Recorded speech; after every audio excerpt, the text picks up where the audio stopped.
मीना देवी एक दिन पड़ोसी के घर खीर देने गई तो उसे कमलेश की बेटी पसंद आ गई।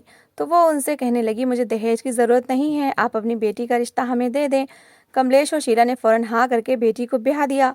लेकिन शादी के कुछ समय बाद मीना की दूसरी बहू ट्रक भरकर दहेज लाई और फिर पहली बहू को ताने मिलने शुरू हो गए। वो चुपचाप सुन लेती और मीना के दिल में लालच बढ़ने लगा तो उसने कहा कि अपने पिताजी को बोलो दहेज में मेरे बेटे को अपना मकान दे दें और वो मरने तक वहां रह ले। तो बहू फौरन घर गई तो कमलेश ने 3 गधा गाड़ियां ली और मोहल्ले वाले को लेकर बेटी के ससुराल गया और दरवाजे पर जाकर, ला कनिका जल्दी से मुझे कटोरी के अंदर खीर डालकर दे दे, मैं कमलेश जी को भी दे आऊं जो 3 गलियां छोड़कर पीछे रहते हैं, जिनका मोहल्ले में सबसे बड़ा और शानदार घर है। आखिर उन्हें भी तो पता चले कि हमारे वैभव की सरकारी नौकरी लग गई है और हम भी उनसे कम नहीं है। मीना ने कहा तो कनिका ने जल्दी से कटोरे में खीर डालकर माँ को दे दी। आज मीना ने वैभव की नौकरी लगने की खुशी में पूरे मोहल्ले में खीर बांटी थी। खीर की कटोरी लेकर वो जल्दी जल्दी कमलेश जी के घर के सामने जा पहुंची। कमलेश जी ने अपनी नौकरी के समय में ये शानदार घर बनवाया था, बहुत ही सुंदर और मोहल्ले में सबसे बड़ा। मीना देवी को यह घर बड़ा ही पसंद था। उन्होंने दरवाजे पर लगी घंटी बजाई। थोड़ी देर के बाद कमलेश जी की पत्नी ने दरवाजा खोल दिया। अरे अरे मीना बहन, अंदर आ जाओ, सब कुशल मंगल तो है, कमलेश जी की पत्नी ने कहा। तो मीना लपक कर अंदर चली गई। वैभव की इतनी अच्छी नौकरी लगी है, भगवान की कृपा से 60,000 सैलरी है। अब तो हमारे दिन फिर जाएंगे। पहले उसके पिताजी के मरने के बाद हमने जो कठिन समय देखा है, बस अब वो खत्म हो जाएगा, मीना देवी ने जताने वाले अंदाज में कहा। तो कमलेश जी की पत्नी मुस्कुरा दी। वो गंभीर स्वभाव की महिला थी। उन्होंने मीना के हाथ से खीर की कटोरी ले ली और आवाज लगाई, राशि, अरे राशि जल्दी से बाहर आओ, आंटी खीर लाई हैं, ये किचन में जाकर रख दो, इन्हें कटोरी धोकर दे दो। शीला देवी की आवाज पर अंदर किचन से राशि निकली। मीना देवी ने जैसे ही निगाह उठाई और फिर तो जैसे उनकी नजर पलटना ही भूल गई। शीला की बेटी थी या कोई आसमान से उतरी परी हो, दुबली पतली सी 19 साल लड़की जो इतनी सुंदर थी कि मीना का दिल मचल गया। बेटी का कहीं रिश्ता तय किया है क्या कमलेश जी? उन्होंने अचानक ही पूछ डाला। कमलेश जी ने चौंक कर पहले राशि को देखा और फिर मीना को। नहीं बहन, अभी तो हमारी बेटी पढ़ रही है और दूसरा मेरे पास अभी उसकी शादी करने की क्षमता नहीं है, इसलिए इसका कहीं रिश्ता तय नहीं किया। रिटायरमेंट से जो कुछ मिला था वो घर बनवाने में लगा दिया। अब भगवान से प्रार्थना है कि कोई साधन बनाए तो बेटी की विदाई करूंगा। कमलेश जी की बात पर मीना अचानक बोल पड़ी, अरे अगर ऐसी बात है तो आप मेरे बेटे वैभव से अपनी राशि का ब्याह कर दें, हमें दहेज का कोई लालच नहीं, आप शादी में बिल्कुल खर्च मत करिएगा, हम 4 लोग लेकर आएंगे, आप उन्हें खाना खिला दीजिएगा बस, और हम अपनी बेटी को ब्याह कर ले जाएंगे। मीना ने तो इतनी जल्दी बात ही तय कर दी। कमलेश जी हैरान रह गए। वो मना करना चाहते थे मगर मीना ने तो उनकी चौखट ही पकड़ ली। उसने इतनी रट लगाई कि उसे बिना दहेज की राशि को ब्याह कर ले जाने पर कोई आपत्ति नहीं कि कमलेश जी ने मजबूर होकर राशि की शादी वैभव से कर दी। शांति से मीना राशि को ब्याह कर अपने घर ले आई। वो जितनी सुंदर थी उतनी सुघड़ भी थी। उसने आते ही मीना का सारा घर संभाल लिया। वैभव के काम तो वो करती ही थी, लेकिन वैभव से छोटे राजीव और नंद कनिका के भी सारे काम वो कर देती। मीना शुरू शुरू में तो उससे बहुत खुश हुई, लेकिन अचानक एक दिन राजीव ने धमाका कर दिया। उसने अपने ऑफिस में काम करने वाली किसी लड़की को पसंद कर लिया था। मीना को आपत्ति तो थी, उसने बहुत शोर मचाया, मगर राजीव ने एक ही रट पकड़ ली थी कि शादी वो अपनी मर्जी से करेगा और उसी लड़की से ही करेगा। लाचार होकर मीना ने राशि को साथ ली और राजीव के साथ लड़की को देखने के लिए उसके घर जा पहुंची। घर के दरवाजे पर पहुंची तो मीना का मुंह खुला का खुला रह गया। वो तो समझ रही थी कि लड़की कोई गरीब परिवार की होगी, लेकिन राजीव की पसंद तो बहुत ही अमीर परिवार से संबंध रखती थी। मीना खुले मुंह के साथ अंदर चली गई। बड़ा बड़ा शानदार सा घर था। पोर्च में 2 गाड़ियां भी खड़ी हुई थीं। सामने से एक भारी भरकम सी औरत जैसी लड़की चलती हुई आती नजर आई। उसने मीना को नमस्ते किया। राजीव ने झुककर मीना के कान में कहा कि माँ, यही है निशिता जिससे मुझे शादी करनी है। मीना हक्का बक्का रह गई, मगर घर की शान देखकर उसका दिल कुछ मोम हो गया था। निशिता मीना को अंदर ले गई। उसके माता पिता भी आकर बैठ गए थे। निशिता शक्ल सूरत में बहुत साधारण सी थी, जबकि मीना का राजीव बहुत हैंडसम था। शायद यही वजह थी कि निशिता को वो पसंद आ गया था। मीना ने ना चाहते हुए भी बुरा सा मुंह बनाकर निशिता का रिश्ता मांग लिया। उसके माता पिता तो जैसे तैयार ही बैठे थे। उन्होंने तुरंत ही शादी की डेट भी दे डाली। मीना निशिता के घर से वापस आई तो उसके मुंह पर निशिता और उसके घर वालों की तारीफों के पुल बंधे हुए थे। ऐसा शानदार खाना खिलाया हमें, एक की बजाय 10 डिशें उन्होंने हमारे सामने रख दी। इतना शानदार प्रबंध देखकर तो मेरा दिल ही खुश हो गया। मीना घर आकर वैभव और कनिका को बता रही थी। राशि ने भी कहा, हाँ माँ जी, सब कुछ बहुत अच्छा था। मीना ने चौंकर उसकी ओर देखा और कहा, ये लो, तुम्हें क्या पता कि अच्छा था या बुरा, तुम्हारे घर वालों ने तो हमें सूखे चाय पानी पर टरका दिया। लड़के वालों को कैसी अवगत होती है वो तो मैंने आज देखी है। मीना ने हंसकर कहा तो राशि चुप सी रह गई। सब लोग शादी के विषय पर बढ़ चढ़कर बातें करने लगे। निशिता के घर वालों ने कोई गर्द लाने से भी मना कर दिया, बल्कि उनका कहना था कि दहेज के सामान के साथ वो गिफ्ट भी खुद ही लेकर आएंगे। ये तो मीना के लिए और भी अच्छी खबर थी। अब तो वो निशिता की और भी तारीफें करने लगी। हर दूसरे तीसरे दिन वो निशिता के घर जा पहुंचती और जब वापस आती तो उसके मुंह पर उनकी तारीफें होती। शादी का दिन आन पहुंचा। बारात ले जाने से एक दिन पहले निशिता का दहेज आ जाना था। घर वाले सुबह से ही तैयारी करके बैठे हुए थे। जितना बड़ा कमरा वैभव का था, उतना ही बड़ा कमरा राजीव का भी बनाया गया था। राजीव दहेज का ट्रक आकर रुका तो मीना के साथ उसके सारे रिश्तेदार भी झांकने लगे। मजदूरों ने सामान अंदर ला लाकर रखना शुरू कर दिया। एक के बाद एक चीज लाकर रखते चले गए। मीना, राशि और कनिका समेत कई मेहमान दहेज के सामान को देख रहे थे जो मजदूर अंदर लाकर रख रहे थे। सभी ने दांतों तले उंगलियां दबा ली। ऐसा शानदार दहेज था। निशिता के घर वालों ने जो दहेज दिया था उसमें शानदार फर्नीचर था, सोफा सेट, एक से एक बर्तन और इलेक्ट्रॉनिक्स की बहुत सारी चीजें, वॉशिंग मशीन, फ्रिज, यहाँ तक कि निशिता के घर वालों ने उसे 2 टन का एसी भी दिया था। मीना तो बहुत खुश थी। राशि खामोशी से खड़ी सारा सामान अंदर लाते हुए देख रही थी। राजीव का कमरा छोटा पड़ गया। इतना सामान था कि मीना के पूरे घर में जगह जगह सामान रखा गया, लेकिन इसके बाद भी वो पूरा न आ रहा था। ऐसी होती हैं शादियां, ऐसा शानदार दहेज दिया जाता है। दुल्हन को देखो राशि, तुम्हारे घर वालों ने तुम्हें फूटी कौड़ी भी ना दी। बस मैंने कहा कि दहेज नहीं चाहिए तो खामोशी से बिना दहेज के विदा कर दिया। अब निशिता दहेज लेकर आ रही है तो पता चल रहा है कि बेटे की शादी कर रही हूँ। मीना खुशी के मारे आपे से बाहर हुई जा रही थी। इधर उधर जाती और सामान को देखती। वो राशि को बातें सुनाने से बाज ना आ रही थी। राशि ने हैरत से सास को देखा। उन्होंने आज से पहले तो कभी दहेज न लाने का ताना न दिया था, लेकिन अब दूसरी तीसरी बार वो राशि को ये बात सुना चुकी थी। मगर राशि खामोश रही। शादी हो गई और निशिता ब्याह कर मीना के घर आ गई।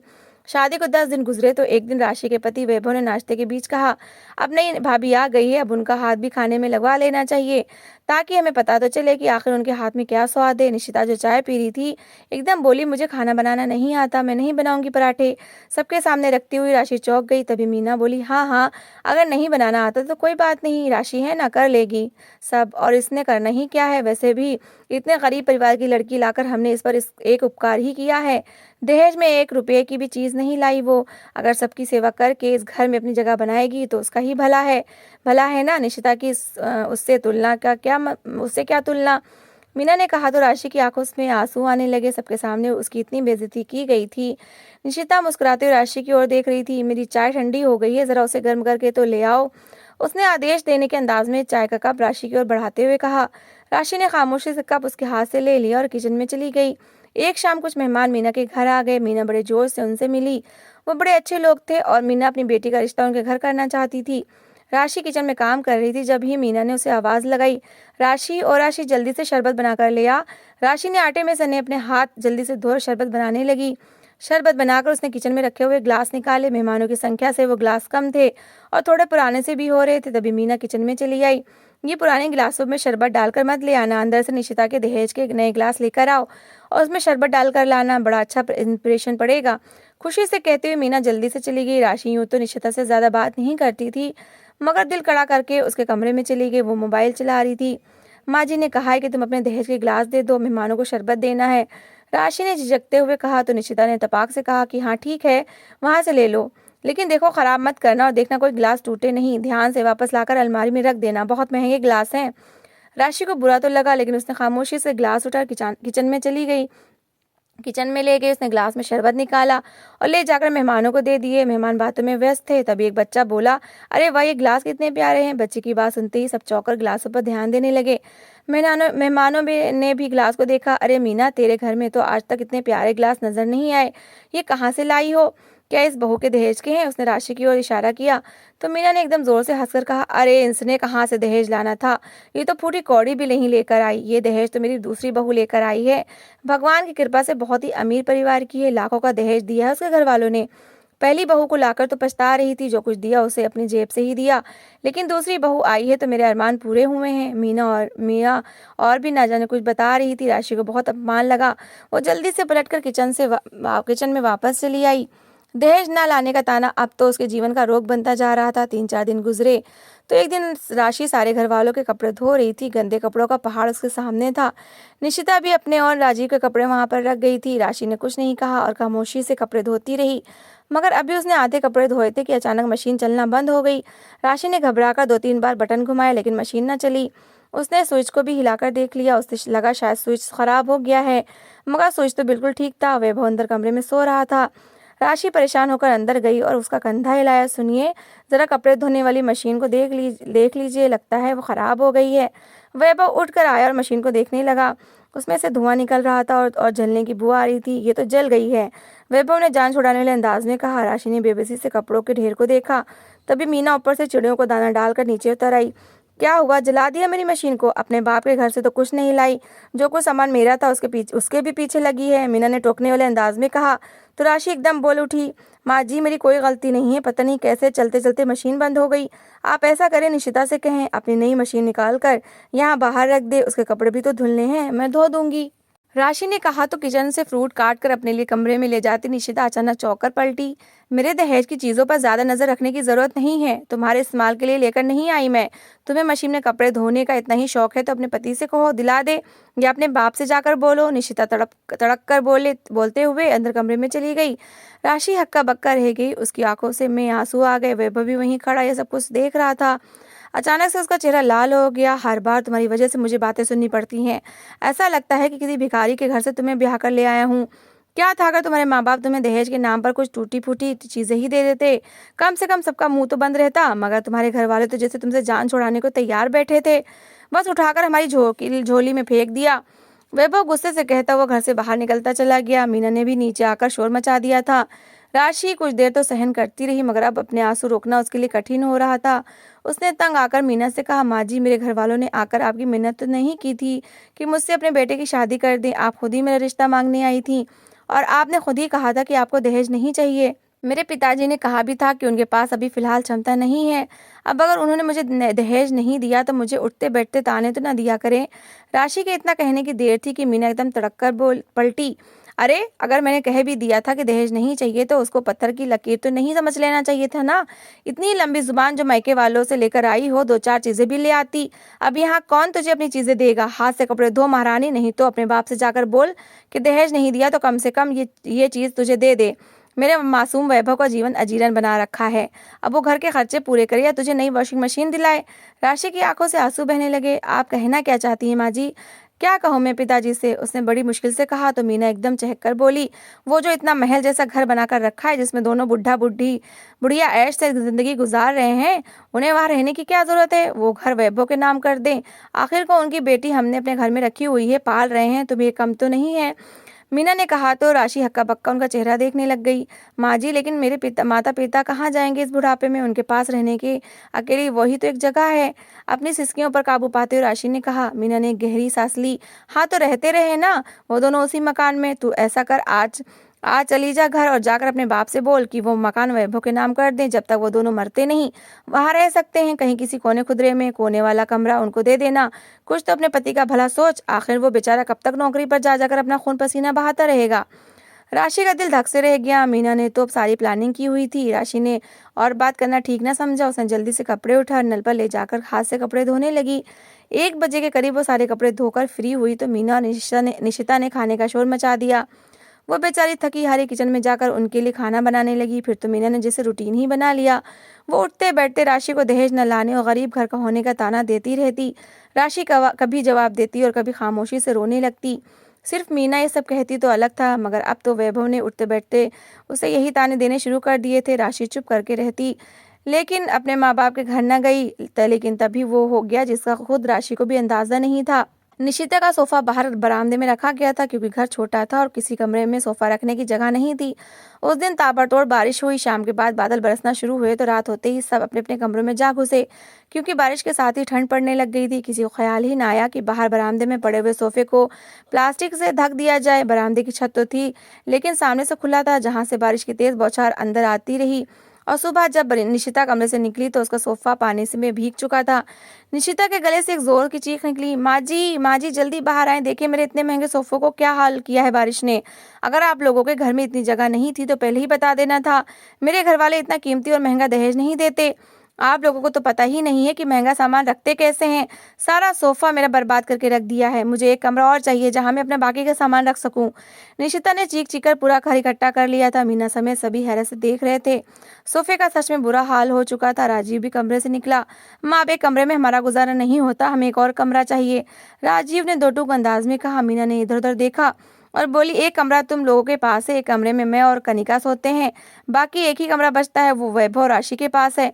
अब बस यही कर सकती हूँ कि मैं वो कमरा तुम उनसे ले लूँ। मीना ने राशि की ओर देखा जो परेशान चेहरा लिए सबको देख रही थी। लेकिन माँ, मैं कहाँ जाऊंगी? राशि के मुंह में इसमें इतना निकला तो मीना तड़ाक से बोली, तूने कहाँ जाना है? जा, चली जा अपने माँ बाप के घर। वैसे भी तेरे पास कौन सा इतना सामान है जो कमरे में रखना है? एक बेड ही तो है, वो भी मेरा दिया हुआ है। तेरे बाप ने कौन सा कुछ दिया था? अगर कमरों में रहने का इतना ही शौक है तो जा माँ बाप से वो मकान ले ले और वहां रह ले। मीना के आदेश पर राशि के कमरे में निशिता का सामान रख दिया गया था। निशिता ने बड़े आराम से राशि के कमरे को अपने कब्जे में ले लिया। राशि का बेड उठाकर स्टोर रूम में डाल दिया गया। वैभव वैसे ही राशि से नाराज हो चुका था। मीना ने उसका माथा चूमकर अपने कमरे में सोने की ऑफर की तो वो फौरन मान गया। राशि का दिल खून के आंसू रोने लगा। अब उसकी सहनशीलता जवाब दे चुकी थी। उसने खामोशी से अपना बैग उठाया और अपने पिता के घर चली गई। कमलेश जी ने यूं पहली बार राशि को रोते हुए आते देखा तो उनका दिल धक से रह गया। राशि ने जो कुछ उनके सामने अपनी आप बीती सुनानी शुरू की तो कमलेश जी की आंखों से भी आंसू बहने लगे। उन्हें बुरी तरह से दुख हुआ कि उन्होंने मीना देवी की बातों में आकर जल्दबाजी में बेटी की शादी क्यों कर दी। राशि का रो रोकर बुरा हाल था। उसे सबसे ज्यादा अफसोस तो इस बात पर था कि वैभव ने भी उसका साथ ना दिया था। कमलेश जी ने राशि के सर पर हाथ रखा। तुम चिंता मत करो बेटा, ये मेरी गलती थी, अब मैं ही इसे सुधारूंगा। मीना देवी को ये मकान चाहिए ना, उसे ये मकान जरूर मिलेगा, मगर मेरी शर्त पर। राशि ने हैरान होकर पिताजी का चेहरा देखा जो बहुत परेशान दिख रहे थे, मगर वो कुछ ना बोली। खामोशी से अंदर अपने कमरे में जाकर लेट गई। शाम के समय कमलेश जी ने मीना देवी को फोन किया। दूसरी ओर मीना ने कॉल रिसीव करते ही कहा, बेटी ने खूब हमारी शिकायतें लगाई होंगी ना, तो क्या लड़ाई करने के लिए फोन किया है? मीना की बात सुनकर कमलेश जी हंस दिए। उन्होंने कहा, अरे नहीं नहीं बहन जी, लड़ाई करने की क्या जरूरत है। राशि आपका संदेश मुझ तक पहुंचा दिया है। उसका कहना है कि मैं ये मकान उसके पति के नाम कर दूं ताकि वो अपने पति के साथ यहाँ रह सके, क्योंकि मैंने उसे दहेज में कुछ नहीं दिया था। दूसरी ओर मीना बहुत हैरान हुई, कमलेश जी इतने अच्छे मूड में कैसे थे? तो फिर आपने क्या सोचा है? मैंने कोई गलत बात तो नहीं की। मेरी दूसरी बहू लाखों का दहेज लाई है, अब राशि को खुद ही मुश्किल होती है, उससे आप खुद ही पूछ लें। मीना की बात सुनकर कमलेश जी ने कहा, हाँ हाँ बिल्कुल ठीक कह रही हैं, मैंने आपकी बात मानने का फैसला कर लिया है। कल सुबह मैं आप सब को लेने आऊँगा और आप सब वाले घर वाले तैयार रहिएगा। गाड़ियाँ मैं अपने साथ ही लाऊंगा। मैं आप लोगों को पहले तो शानदार स्वागत नहीं कर सका, मगर अब मैं शानदार तरीके से आप लोगों को अपने घर तक लाऊंगा और चाबी आपके हवाले करूंगा। इससे मेरी भी शर्मिंदगी दूर हो जाएगी कि मैंने राशि को कुछ नहीं दिया और आप लोगों की बात भी पूरी हो जाएगी, कमलेश जी ने आम से अंदाज में कहा। तो मीना को हैरत का तेज झटका लगा, लेकिन वो बहुत खुश थी। शायद बेटी का घर बसाने के लिए कमलेश जी मजबूर हो गए थे। मीना ने दिल ही दिल में हंसते हुए सोचा, कमलेश जी का आलीशान घर अब उसका होने वाला था। इस विचार से ही पूरी रात उसे नींद नहीं आई। सुबह सवेरे ही उसने घर में सबको तैयार कर दिया। निशिता जाना तो नहीं चाहती थी, मगर मीना ने भी उसे मजबूर कर लिया और सब तैयार होकर कमलेश जी की प्रतीक्षा करने लगे। 10 बजे घर के दरवाजे पर दस्तक हुई। वैभव भी ससुराल वालों से मिलने वाले मकान से लालच में रुमाल टपका रहा था। लपक कर उसने दरवाजा खोला। सामने कमलेश जी खड़े थे। तैयार हैं आप लोग? मैं अपने साथ गाड़ियां भी लेकर आया हूँ, जल्दी बाहर आ जाइए। सब घर वाले भागकर बाहर निकले, लेकिन बाहर देखते सबके मुंह लटक गए, क्योंकि कमलेश जी अपने साथ 3 गधा गाड़ियां लेकर आए हुए थे। ये क्या मजाक है? गाड़ियां कहाँ हैं? ये गधा गाड़ियां किसके लिए लेकर आए हैं? मीना ने गुस्से से पूछा। तो कमलेश जी मुस्कुरा दी, आप लोगों के लिए लाया हूँ। ये गाड़ियाँ ये आपकी शान के हिसाब से बिल्कुल ठीक हैं। अगर आप लोगों को इसमें बैठने में कोई परेशानी है तो मैं मदद कर देता हूँ। कमलेश जी ने एक और इशारा किया। वहाँ पुलिस वैन खड़ी थी और उसमें से पुलिस वाले उतर रहे थे। पुलिस इंस्पेक्टर ने कमलेश जी को दूर से नमस्ते किया। वो उनको पुराना जाने वाला था। अचानक ही मीना को याद आया कि कमलेश जी तो फौज में नौकरी करते थे, अब तो उसकी जान पर बन आई। पुलिस वाले पास आकर खड़े हो गए थे। दहेज मांगते हो और दहेज के कारण बहू को घर से निकालते हो, शर्म नहीं आती? गधा गाड़ियों में चुप करके बैठ जाओ, वरना तुम सबको थाने ले जाकर बंद कर दूंगा। मीना समेत सब घर वाले को छक्के छूट गए। पुलिस वाले सर पर खड़े थे। न चाहते हुए भी मीना और उसके घर वाले गधा गाड़ियों में पीछे बैठ गए। शर्म के मारे मीना जमीन में गड़ी जा रही थी। कमलेश जी खुद अपनी मोटरसाइकिल पर आगे आगे चलने लगे। घर 2-3 गलियों की दूरी पर था, मगर कमलेश जी ने उन्हें पूरे मोहल्ले का चक्कर लगवाया। सब बच्चे और मोहल्ले वाले घरों से निकल कर उन्हें देखने लगे। जो भी पूछता पुलिस वाले जोर से आवाज लगाकर कहते, इन लोगों ने बहू से दहेज मांगा था और उसे घर से निकाल दिया, जिसके कारण आज उनके साथ ये हो रहा है। कमलेश जी उनको इसी तरह गलियों में घुमाते हुए अपने घर तक ले गए। शर्मिंदगी से मीना का बुरा हाल हो रहा था। घर के सामने पहुंचते ही सब नीचे उतरे तो कमलेश जी ने कहा, अब मैं अपनी बात की ओर आता हूँ। मीना ने मुझसे ये घर मांगा था तो मैं ये घर देने पर तैयार हूँ। मीना चौकी, बेइज्जती अपनी जगह, लेकिन चलो घर तो मिलने ही वाला था। कमलेश जी ने अंदर मुंह करके आवाज लगाई, राशि राशि जरा बाहर आना। अंदर से राशि बाहर आई तो कमलेश जी ने हाथ में पकड़ी हुई घर की चाबी उसके हाथ में दे दी। आज मैं ये घर तुम्हारे नाम करता हूँ क्योंकि तुम मेरी इकलौती बेटी हो। अब ये तुम्हारी मर्जी है कि तुम अपने साथ अपने ससुराल वालों को रखना चाहो या ना रखना चाहो। ये सब लोग जो पहले तुम्हें बेइज्जत करके अपने घर से निकाल चुके हैं, क्या इस लायक हैं कि तुम इन्हें अपने घर में जगह दोगी? कमलेश जी ने पूछा तो राशि हैरत से कुछ पल चाबी को देखती रही और फिर मुस्कुरा दी। उपहार देने का धन्यवाद पिताजी, ये दहेज से कहीं अच्छा उपहार है। लेकिन जिन लोगों ने सिर्फ दहेज न लाने पर मुझे अपने घर से निकाल दिया और मुझे हर समय अपमानित किया, मैं ऐसे लोगों के साथ और नहीं रहना चाहती। राशि की बात अटल थी। कमलेश जी मुस्कुराए और उन्होंने आगे बढ़कर घर का दरवाजा मीना लोगों पर बंद कर दिया और अंदर से जोर से बोले, अब आप लोग घर वापस जा सकते हैं, चाहे तो इन्हीं गधा गाड़ियों पर बैठकर वापस चले जाएं। मेरी बेटी अब आपके घर वापस नहीं आएगी। दहेज के लालची लोगों को मैं अपनी बेटी नहीं दे सकता।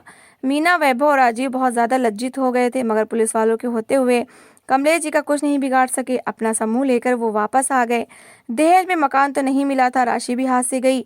अब सारा काम मीना को अपने हाथों से करना पड़ता। निश्चिता तो लाखों का दहेज लाने के घमंड में हिलकर पानी भी ना पीती। मीना जो पहले बैठे बैठे ऑर्डर दिया करती थी, अब सारा दिन नौकरानी बनी रहती और अफसोस करती कि काश दहेज की लालच की बजाय राशि के स्वभाव की कदर कर लेती तो अच्छा होता, यूं अपने ही घर में नौकरानी तो ना बनती। तो दोस्तों, इस कहानी को लेकर आपकी क्या राय है, कमेंट बॉक्स में ज़रूर बताएं।